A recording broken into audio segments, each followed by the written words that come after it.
Sabarimala സ്വർണ്ണക്കവർച്ചയിൽ Thiruvithamkoor Devaswom board ഭരണസമിതി ഗുരുതര വീഴ്ച വരുത്തിയതായി പ്രത്യേക അന്വേഷണ സംഘം. ഉണ്ണികൃഷ്ണൻ പോറ്റിയെ സഹായിക്കാൻ ദേവസ്വം മാനുവൽ തന്നെ തിരുത്തിയെഴുതി. അതേസമയം തന്നെ ദേവസ്വം മുൻ പ്രസിഡന്റ് എ പത്മകുമാറിനെ കൂടുതൽ കുരുക്കിലാക്കി ദേവസ്വം മുൻ മെമ്പർ എൻ വിജയകുമാറിന്റെ മൊഴി. എല്ലാ തീരുമാനങ്ങളും പത്മകുമാറിന്റേത്, സഖാവ് പറഞ്ഞു, താൻ ഒപ്പിട്ടു എന്നാണ് വിജയകുമാർ നൽകിയ മൊഴി. എ പത്മകുമാർ പ്രസിഡന്റായിരുന്ന ദേവസ്വം ബോർഡ് ഭരണസമിതി ഗുരുതര വീഴ്ച വരുത്തിയെന്നാണ് അന്വേഷണ സംഘത്തിന്റെ കണ്ടെത്തൽ. പോറ്റിയെ സഹായിക്കാൻ ദേവസ്വം മാനുവൽ തന്നെ തിരുത്തിയത് ഭരണസമിതി അംഗങ്ങളുടെ അനുവാദത്തോടെ. നിയമലംഘനങ്ങൾ പത്മകുമാർ അംഗങ്ങളായ എൻ വിജയകുമാറിനെയും കെ പി ശങ്കർദാസിനെയും ബോധ്യപ്പെടുത്തിയിരുന്നു. ഉദ്യോഗസ്ഥർക്ക് മാത്രമാണ് ഉത്തരവാദിത്തമെന്ന വിജയകുമാറിന്റെ മൊഴി വിശ്വാസയോഗ്യമല്ല.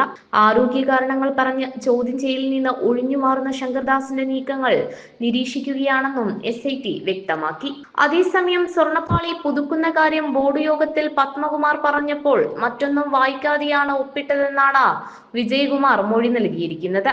എല്ലാ തീരുമാനങ്ങളും പത്മകുമാറിന്റേതായിരുന്നു. തീരുമാനങ്ങൾ എടുക്കാൻ അദ്ദേഹത്തിന് അറിയാം. സഖാവ് പറഞ്ഞതുകൊണ്ട് ഞാൻ ഒപ്പിടുകയാണ് ചെയ്തത്. സ്വർണ്ണപ്പാളി പുതുക്കുന്ന കാര്യം സഖാവ് ബോർഡിൽ പറഞ്ഞു. അദ്ദേഹത്തെ വിശ്വസിച്ച് മറ്റൊന്നും വായിക്കാതെ താൻ ഒപ്പിട്ടു. ഇനിയും പുറത്തു നിന്നാൽ സർക്കാരിന് നാണക്കേടായതുകൊണ്ടാണ് കീഴടങ്ങിയതെന്നും മൊഴിയിൽ പറയുന്നു. പോറ്റി ഉൾപ്പെടെ പ്രതികൾക്ക് അന്യായ ലാഭമുണ്ടാക്കാൻ വിജയകുമാർ കൂട്ടുനിന്നതായി SIT കണ്ടെത്തിയിരുന്നു. കട്ടിളപ്പാളി കേസിൽ 12-ാം പ്രതിയും ദ്വാരപാലക ശില്പ കേസിൽ 15-ാം പ്രതിയുമാണ് വിജയകുമാർ. ജനം, തിരുവനന്തപുരം.